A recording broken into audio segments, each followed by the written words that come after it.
نحمده ونصلي ونسلم على رسوله الکریم اما بعد۔ رمضان کریم کا مقدس مہینہ ہم پر سایہ فگن ہے اور اس کی مبارک ساعات سے، اس کے لمحات سے، اس کے روز و شب سے ہم سب مستفیض و مستنیر ہو رہے ہیں۔ اللہ پاک ہم سب کو اس ماہ کریم کی قدر کرنے کی توفیق عطا فرمائے۔ برادران اہل سنت، اس ماہ کریم میں جہاں نیکیوں کا سلسلہ بڑھا دیا جاتا ہے عام مہینوں کے مقابلے میں، اس میں روزوں کا اضافہ ہے، اس میں قیام اللیل ہے، تراویح ہے، اور اخیر عشرے میں اعتکاف ہے، اور اخیر عشرے کی 5 طاق راتوں میں جاگنے کا اہتمام کیا جاتا ہے۔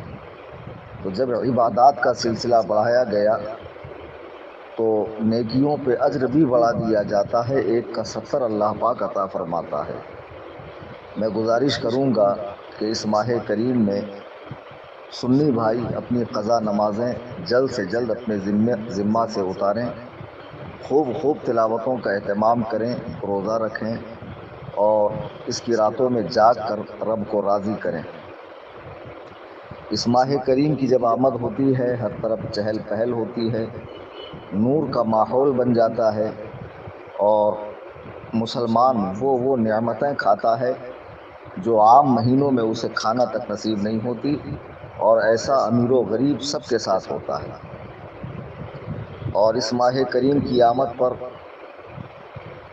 لوگ اپنے خزانوں کے منہ کھول کر غریب سنیوں کی بھی خدمت کرتے ہیں اور مدارس دینیہ کی بھی خوب خدمت کرتے ہیں۔ میں آج اس گزارش کے ساتھ آپ حضرات کی بارگاہ میں حاضر ہوا کہ الحمدللہ 9 سال کے عرصے سے تنظیم سنی جمعیت الاحناف ہر ماہ انگریزی 11 تاریخ کو 100 غریب سنیوں کو راشن تقسیم کرتی ہے۔ مہاراشٹر کے دیہاتوں کے علاقے میں 10 اماموں کو سیلری دی جاتی ہے، اور اس کے علاوہ غریب بچیوں کی شادیوں میں مدد، روزگار میں مدد، علاج میں مدد، اور تعمیر مساجد میں حصہ لینا، تعمیر مدارس میں حصہ لینا، ایسے بہت سے دینی و فلاحی کام تنظیم کے ذریعے ہو رہے ہیں، اور الحمدللہ استقامت کے ساتھ ہو رہے ہیں، اور آپ حضرات کا تعاون رہا تو انشاءاللہ یہ سلسلہ چلتا رہے گا۔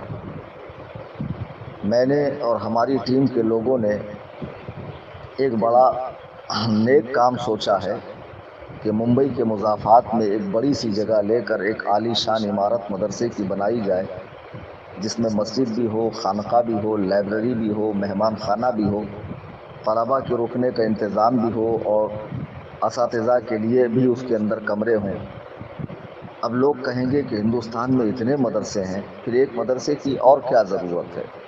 تو جواب اس کا یہ ہے کہ جہاں جہاں مدرسے ہیں الحمدللہ وہ اپنے اپنے علاقے کو کور کیے ہوئے ہیں، اور وہاں سے فارغین جا کر اور جگہوں پر بھی امامت، تدریس وغیرہ کا کام کرتے ہیں۔ لیکن کیا مسلمانوں کے خاص طبقے کو ہی قرآن کریم صحیح پڑھنا ہے اور باقی کسی کو نہیں پڑھنا ہے؟ ایک خاص طبقے کو ہی عقیدے کا علم سیکھنا ہے، باقی اور کسی پر ضروری نہیں؟ اعلیٰ حضرت امام اہل سنت ارشاد فرماتے ہیں کہ ہر مسلمان کو چاہیے کہ وہ قرآن کریم مخارج کی رعایت کرتے ہوئے پڑھے۔ اعلیٰ حضرت کے مبارک ارشاد کا مفہوم عرض کر رہا ہوں۔ فرماتے ہیں ہر مسلمان کو چاہیے کہ وہ قرآن کریم مخارج کی رعایت کرتا ہوا پڑھے، ایسے کہ ہر حرف دوسرے حرف سے جدا ہو۔ جو ضاد کا مخرج ہے، جو ذال کا مخرج ہے، جو ذا کا مخرج ہے، جو ضا کا مخرج ہے، تو جہاں سے یہ حروف نکلتے ہیں انہی مقامات سے نکالے جائیں۔ اب دنیا کی دوسری زبانوں میں یہ سہولت نہیں ہے۔ انگلش میں زیڈ آئے گا، اب زیڈ میں ہی آپ کو ضاد بولنا ہے، ذال بولنا ہے، ذا بولنا ہے، زو بولنا ہے، ضا بولنا ہے۔ اب اس کے لیے اس میں دوسرا کوئی حرف ہی نہیں ہے، لیکن عربی میں اس کی سہولت موجود ہے۔ پھر اعلیٰ حضرت فرماتے ہیں کہ جو اتنا علم نہ سیکھے قرآن کریم کا، اس کی نماز باطل ہے، اور اتنا علم سیکھنا فرض عین ہے۔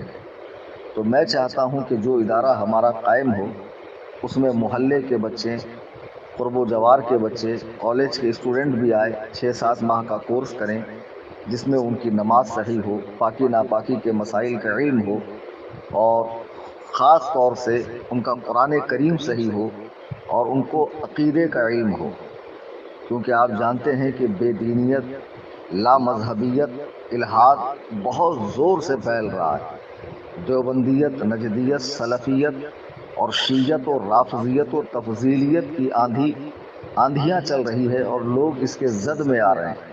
تو اس کی بڑی وجہ یہ ہے کہ علماء سے، مدارس سے دوری ہے۔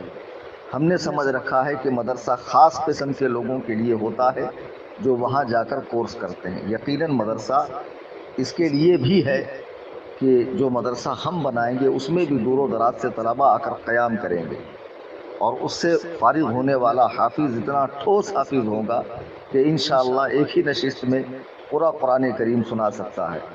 وہاں سے نکلنے والا قاری اتنا جامع قاری ہوگا کہ جب وہ قرآن کریم کو پڑھیں گا تو لوگ عشعش کر اٹھیں گے۔ ہمارے ادارے سے فارغ ہونے والا بچہ اتنا زبردست عالم بنے گا کہ تمام اسلامی علوم پر اس کو مہارت ہوگی۔ اگر وہ میدان مناظرہ میں جائے گا تو باطل کے دانت کھٹے کرے گا۔ وہ مذہب و مسلک پر ہونے والے حملے کا مسکت اور دندان شکن جواب دے گا۔ وہ حدیث کا ماہر ہوگا، وہ فقہ کا ماہر ہوگا، وہ تفسیر کا ماہر ہوگا، وہ اصول تفسیر کا ماہر ہوگا، اصول فقہ کا ماہر ہوگا، وہ میدان مناظرہ کا شہسوار ہوگا۔ یہ ساری خوبیاں انشاءاللہ جس ادارے کو میں قائم کرنا چاہتا ہوں، الجامعۃ الحنفیہ حدیقۃ النعمان، جو امام اعظم ابو حنیفہ رضی اللہ تعالیٰ عنہ سے نسبت رکھے گا، ان کے نام سے منسوب ہو کر یہ ادارہ قائم کیا جائے گا۔ بڑے افسوس کی بات ہے کہ امام اعظم کی تقلید کا پٹا 80% مسلمانوں کے گلے میں ہے اور ان کے نام سے نا کے برابر مدرسے ہے، اور حق تو یہ ہے کہ انہی کی فقہ پر اور انہی کے بتائے ہوئے مسائل کے مطابق ہم تمام عبادات کو بجا لاتے ہیں۔ پیدا ہونے سے لے کے مرنے تک زندگی کے ہر شعبے میں ہمیں سرکار امام اعظم ابو حنیفہ کی ضرورت ہے۔ میں جو ادارہ قائم کرنا چاہتا ہوں، لوگوں کا یہ کہنا عبث ہے کہ پہلے ہی بہت مدرسے ہیں۔ کچھ مدرسے تو ایسے ہیں کہ جہاں کے فارغین اللہ خیر فرمائے، کچھ ایسے ہیں کہ جو صرف کاغذ میں ہے، اشتہار میں ہے، زبانوں پر ہے، اور حقیقت میں ان کا کوئی وجود نہیں ہے۔ دیکھا جائے تو وہ ہوا میں، خلا میں، فضا میں، تخیلات میں، تفکرات میں وہی ہے، زمین پر ان کا کوئی وجود نہیں ہے۔ اور ایسے فراڈیے بھی گھوم رہے ہیں کہ جنہوں نے 4 پتھرے مار لیے، میں جانتا ہوں، میرے دیکھنے میں ہے وہ لوگ، اور جن کو خود کچھ علم نہیں ہے، ناظرہ خواں ہیں، 4 پتھرے مار کر اور لوگوں کو بے وقوف بنا کر لوگوں کے صدقات کو، لوگوں کی زکوٰۃ کو برباد کر رہے ہیں۔ میں احباب اہل سنت سے دست بستہ عرض کروں گا کہ جیسے تنظیم کا 9 سالوں سے آپ نے فلاحی کام دیکھا ہے، ایک مرتبہ ہمیں موقع دیں کہ ہم دینی کام میں آگے بڑھیں، اور خاص طور سے اس مدرسے کا قیام عمل میں لائیں۔ یہ مدرسہ اگر بنتا ہے تو اس میں بیرونی طلباء آ کر رکیں گے، اور جو بھی کورسز ہوں گے انشاءاللہ وہ اتنے ٹھوس اور ماہر اساتذہ کی نگرانی میں ہوں گے، اور خاص طور سے یہ مدرسہ مسلک اعلیٰ حضرت کا مضبوط قلعہ ہوگا۔ جو لوگ مجھے جانتے ہیں انہیں معلوم ہے کہ مسلک کے معاملے میں کبھی میرے اندر نرمی نہیں آتی ہے۔ جب بھی کہیں سے مسلک کے خلاف آواز اٹھتی ہے، الحمدللہ سب سے پہلے میری جانب سے جواب جاتا ہے۔ میں چاہتا ہوں کہ ایسی ہی شدت رکھنے والے اور مسلک کے معاملے میں متسلب علماء کی ایک پوری ٹیم تیار ہو۔ تو یہ سارے کام کب ہوں گے؟ جب آپ حضرات تعاون کریں گے۔ رمضان کا مقدس مہینہ ہے، یہ فقیر کلیم حنفی رضوی اور اپنی زکاتوں کا وکیل بھی آپ کو انہی کو بنانا چاہیے جن پر اعتماد ہو، جو مسائل سے واقف بھی ہوں کہ لوگوں کے اموال کا استعمال کس طرح کرنا چاہیے، کس طرح حیلہ شرعی کیا جاتا ہے، کس طرح مال کو استعمال کیا جاتا ہے۔ تو آپ اس فقیر کی باتوں پہ بھروسہ کرتے ہوئے تنظیم کا بھرپور تعاون کریں، تو تنظیم سے جو کام اب تک ہو رہے ہیں انشاءاللہ وہ کنٹینیو ہوں گے، اور اس کے علاوہ جامعہ کا قیام عمل میں آئے گا۔